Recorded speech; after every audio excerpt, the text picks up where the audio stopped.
बिहार में एसआईआर का मुद्दा इस बार चर्चा में रहा। तमाम विपक्षी पार्टियां इसे लेकर सवाल खड़े करती रही, मुद्दा बनाती रही और ये मामला सुप्रीम कोर्ट तक पहुंचा। चुनाव आयोग से भी कई सवाल जो है सुप्रीम कोर्ट ने कहे, लेकिन अब कल सुप्रीम कोर्ट ने इस पर अंतरिम सुनवाई भी की है। लेकिन अब 8 अगस्त को सितंबर में दोबारा सुनवाई भी की जानी है, लेकिन काफ़ी कुछ स्पष्ट हो गया है। सुप्रीम कोर्ट ने कहा है कि जो 11 डॉक्यूमेंट्स है उनमें आधार कार्ड को भी शामिल किया जाएगा। लेकिन सबसे बड़ी बात जो यहाँ पर सामने आई है, सुप्रीम कोर्ट ने एक तरीके से हम ये कह सकते हैं कि फटकार लगाई है तमाम उन 12 पार्टियों को जो बिहार इलेक्शन में सक्रिय है। उन्हें कहा है कि उनकी काफ़ी निष्क्रियता दिखाई दे रही है पूरे इलेक्शंस में, वो इसे मुद्दा बना रही है लेकिन मतदाताओं से नहीं जुड़ रही है। इस पर खास बातचीत के लिए और ज़्यादा जानकारी के लिए हमारे साथ सीनियर जर्नलिस्ट नागेंद्र जी मौजूद हैं।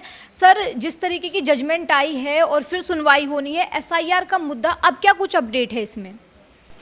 देखिए रूपाली, जिस दिन से सुप्रीम कोर्ट में ये मामला आया है और कुछ एनजीओ और कुछ राजनीतिक पार्टी उनके नेताओं की तरफ से इसमें आपत्ति दर्ज कराई गई थी, जिस तरह से एसआईआर की प्रक्रिया बिहार में हो रही थी। आरोप ये लगाया गया था कि आमतौर पर चुनाव आयोग की तरफ से वोट जोड़ने के लिए मुहिम चलाई जाती है, लेकिन एसआईआर पहली ऐसी प्रक्रिया है जिसमें कि वोट काटने की जो कवायद है वो चुनाव आयोग की तरफ से की जा रही है। ये सारे आरोप लगाए गए थे और इसमें यहां तक कहा गया था कि वोट उन लोगों की काटी जा रही है जो पिछड़े हैं, गरीब हैं, वंचित हैं, अल्पसंख्यक हैं।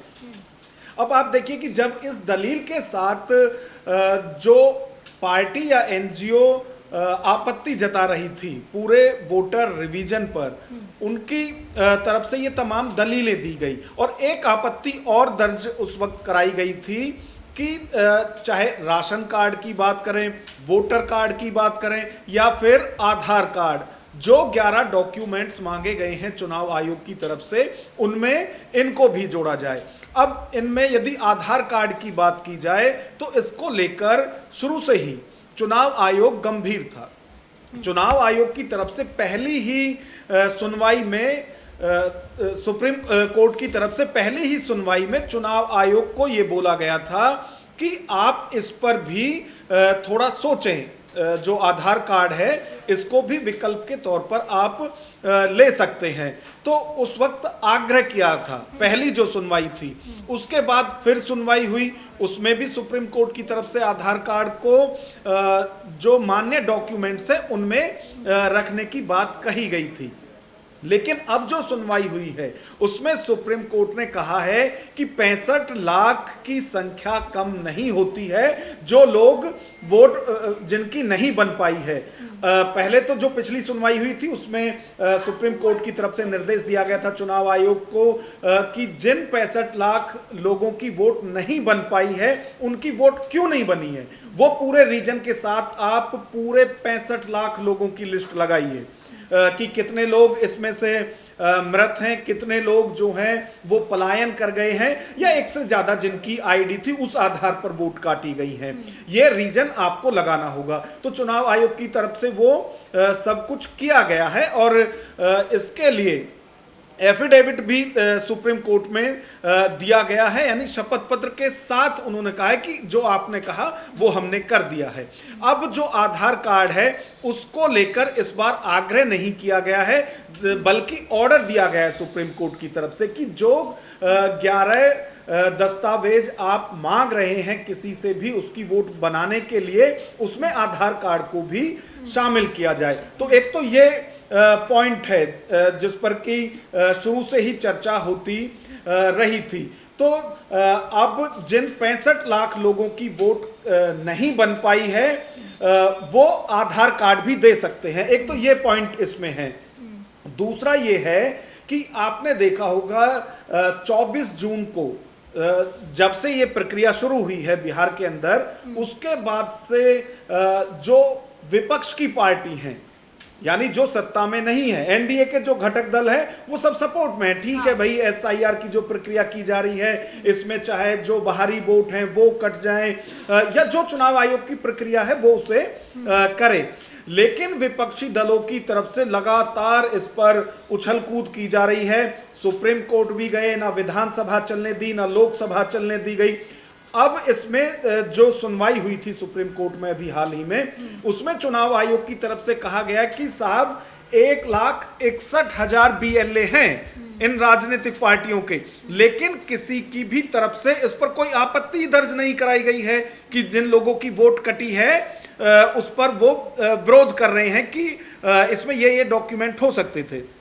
कहीं कोई उसमें नहीं हुआ और आरोप लगा रहे हैं चुनाव आयोग पर कि आप वोट काटने की प्रक्रिया कर रहे हैं, जबकि किसी भी सियासी दल की तरफ से इस पर कोई ना आपत्ति दर्ज कराई गई है और ना ही कोई ऐसी मुहिम या ड्राइव चलाई गई है कि जिन 65 लाख लोगों की वोट नहीं बन पाई है उनकी फला राजनीतिक पार्टी कराएगी। किसी भी पार्टी की तरफ से इसमें आगे नहीं आया जा रहा। और आप देखिए रूपाली की सुप्रीम कोर्ट की तरफ से भी यही कहा गया है कि भाई जितने आप लगातार इसका विरोध कर रहे हैं, ठीक है, चुनाव आयोग डॉक्यूमेंट मांग रही है, वो लोगों के पास नहीं है तो आप बनवाइए, आपकी भी ड्यूटी है कि कोई वोटर ना छूटे। तो ये दो जो महत्वपूर्ण फैसले हैं ये चुनाव आयोग की तरफ से इसमें किए गए हैं, सुप्रीम कोर्ट की तरफ से इसमें किए गए हैं। चुनाव आयोग से कहा गया है कि आप आधार कार्ड को भी मान्य मानिए और जो पार्टियां हैं सियासी दल उनसे भी ये कहा गया है कि यदि चुनाव आयोग की तरफ से जो लोग छूट गए हैं उनके लिए आप या अपने जो हर राजनीतिक दल के वॉलंटियर्स होते हैं उनके जरिए इन लोगों की जो वोट है वो बनवाई जाए। हाँ, जैसे सर आपने भी कहा कि जितनी भी पॉलिटिकल पार्टी विपक्ष में है उन्होंने इसे मुद्दा भी बनाने की कोशिश की है और वो एक तरफ कह रहे हैं कि वोट काटी जा रही है, दूसरी तरफ वो मदद के लिए आगे भी नहीं आ रही। और सुप्रीम कोर्ट ने भी सेम बात ये कही है कि हमें बड़ी अफसोस होता है ये देखकर कि आप लोग जो मतदाता हैं उनसे जुड़ नहीं रहे हैं। तो आपको क्या लग रहा है कि जो विपक्षी पार्टी इसे मुद्दा बना रही है, क्या वो वोटर्स से जुड़ने की कोशिश नहीं कर रहे? बिल्कुल, देखिए जो अभी आप देखिए कि सारे ही मुद्दे को लेकर इंडिया अलायंस की तरफ से बिहार में वोटर अधिकार यात्रा निकाली जा रही है और पूरे बिहार में ये यात्रा निकाली जाएगी। उसमें लोगों को जानकारी दी जा रही है कि जो सरकार है वो चुनाव आयोग के साथ मिलकर वोट चोरी कर रही है। इसमें राहुल गांधी बकायदा बता रहे हैं कि किस किस तरह से वोट चोरी करता है चुनाव आयोग और बीजेपी को जिताता है। इसमें SIR का भी विरोध किया जा रहा है। लेकिन आप देखिए कि वोटर अधिकार यात्रा तो निकाल रहे हैं लेकिन कहीं भी किसी भी मंच से किसी भी नेता ने, आप देखिए जो इंडिया अलायंस में कई घटक दल हैं, किसी की भी तरफ से ये नहीं कहा गया है किसी भी मंच से कि जिन लोगों की वोट छूट गई है या जिन लोगों की वोट कट गई है उन्हें बनवाने के लिए जो इंडिया अलायंस है उनकी तरफ से कोई ड्राइव चलाया जा रहा है। तो यही सबसे बड़ी जो आपत्ति है वो सुप्रीम कोर्ट ने भी दिखाई है कि एक तरफ आप कहते हैं कि वोट काटी जा रही हैं लेकिन 1 सितंबर तक का जो वक्त है उसमें आप वोट बनवा भी तो सकते हैं। चलो चुनाव आयोग काटने, चलो उनकी मंशा सही नहीं है, आपकी मंशा तो सही है, आप उन लोगों को लेकर आइए जो दिक्कतें हैं उनकी वो दिक्कत दूर कराइए। लेकिन आप देखिए कि सिर्फ इस मुद्दे पर सियासत की जा रही है शुरू से ही, जब से ये कार्रवाई हुई है। पहले कहा गया कि टाइम कम है, लेकिन उसी टाइम के अंदर आप देखिए कि लगभग 8 करोड़ वोट हैं बिहार के अंदर, जिनमें से अब जो 65,000 जिन वोटों की 65 लाख जिन वोटों की बात की जा रही हैं वो रही हैं, यानी कि बाकी लोगों ने अपने डॉक्यूमेंट्स जमा कर दिए हैं। तो टाइम की जो समस्या बता रहे थे वो कहीं भी दिख नहीं रही है, प्रैक्टिकली नहीं दिख रही है। वैसे आप सियासत करने के लिए आरोप लगाएं, वो लगा भी रहे हैं। तो जिस तरह की संजीदगी पॉलिटिकल पार्टी की तरफ से दिखनी चाहिए, जिस तरह से आरोप लगाए जा रहे हैं, तो उसी आधार पर आपको लोगों की हेल्प भी करनी चाहिए, जो कि होती हुई नहीं दिख रही है। जी बिल्कुल। और जिस तरीके से चुनाव आयोग को पिछली बार सुप्रीम कोर्ट ने ये कहा था कि आप ड्राफ्ट तैयार कीजिए, उसे ऑनलाइन जो है अपलोड कीजिए ताकि सब देख सके, सबको डेटा मिल सके, और वैसा किया भी है। चुनाव आयोग ने काफ़ी संतुष्ट दिखाई दिया है सुप्रीम कोर्ट उनके उससे भी, प्रक्रिया से भी। देखिए जो 24 जून से प्रक्रिया शुरू की गई थी एसआईआर की, उसमें जो पहला ड्राफ्ट है, यानी जिनकी वोट बन गई है, उनका 1 अगस्त को वो पूरी ड्राफ्ट लिस्ट जो है वो जारी की गई थी। लेकिन उसमें भी आप ये मत समझिए कि जो उसमें आ गए हैं उनकी वोट बन गई है।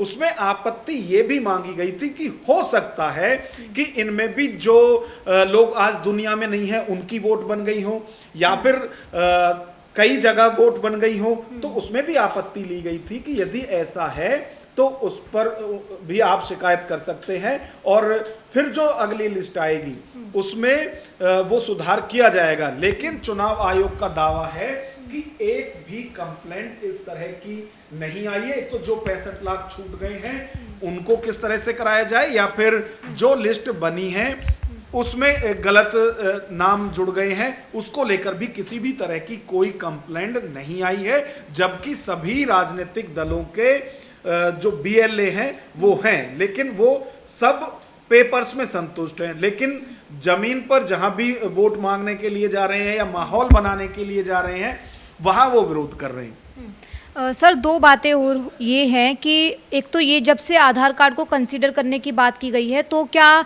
इसे शामिल करने के बाद बूथ लेवल के जो एजेंट हैं वो ये कर पाएंगे? उनके मतलब दायरे में ये आता है कि वो मतदाताओं को उस सूची में शामिल करा सकें? देखिए, जो बीएलए हैं वो सरकारी नहीं है, वो पार्टी के कार्यकर्ता हैं। जो बीएलए हैं, एजेंट जो हैं, एक होता है बीएलओ।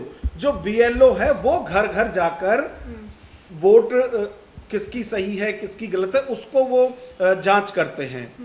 तो अब उनके पास जब ये कंप्लेंट्स आएंगी या फिर जो आधार कार्ड जोड़ने की बात की गई, देखिए जब आधार कार्ड की बात आई थी तो पहले दिन ही चुनाव आयोग की तरफ से इसका विरोध करते हुए ये कहा गया था कि ये पहचान पत्र है, ये नागरिकता प्रमाण नहीं करता है। उसको लेकर भी विपक्ष की तरफ से कहा गया था कि साहब आपका ये अधिकार ही नहीं है कि आप किसी की नागरिकता साबित करने के लिए उससे कहें, ये गृह मंत्रालय का काम है, ये आपका काम नहीं है। और जब ये कहा गया था कि आधार कार्ड बड़ी तादाद में फर्जी बनाए जा रहे हैं, उस वक्त सुप्रीम कोर्ट की तरफ से यह कहा गया था कि जो आप 11 डॉक्यूमेंट्स मांग रहे हैं क्या वो फर्जी नहीं बनाए जाते हैं? सुप्रीम कोर्ट ने यहां तक भी कहा था कि आप बताइए, हम आपको लाके इस तरह के दे देंगे। तो जब वो हो सकते हैं तो आपको आपत्ति क्या है आधार कार्ड से? अब सुप्रीम कोर्ट की तरफ से साफ कर दिया गया है कि जिन 65 लाख लोगों की वोट नहीं बन पाई है और वो जिंदा हैं, वो मान्य हैं, वोट उनकी बन सकती है, तो आधार कार्ड के आधार पर भी उनकी वोट बनाई जाए। बिल्कुल। तो देखिए, ये पूरा मामला था एसआईआर को लेकर। लगातार बिहार में इलेक्शंस होने वाले हैं। नवंबर का महीना आते ही जो है पूरी तरीके से इलेक्शंस के लिए तैयार है पार्टी। लेकिन एसआईआर का मुद्दा जो बनाया हुआ है, इस पर सुप्रीम कोर्ट ने सुनवाई की है। कल 8 सितंबर में फिर सुनवाई होनी है। क्या कुछ पहलू तब निकलेंगे ये भी देखना बहुत दिलचस्प होगा। लेकिन अब तक का जो अपडेट था, जो सुप्रीम कोर्ट की सुनवाई हुई है, क्या कुछ कहा है, वो हमने आपको बताया। लगातार इसी तरीके की स्टोरी के लिए आप देखते रहिए न्यूज़ वॉच इंडिया। नमस्कार।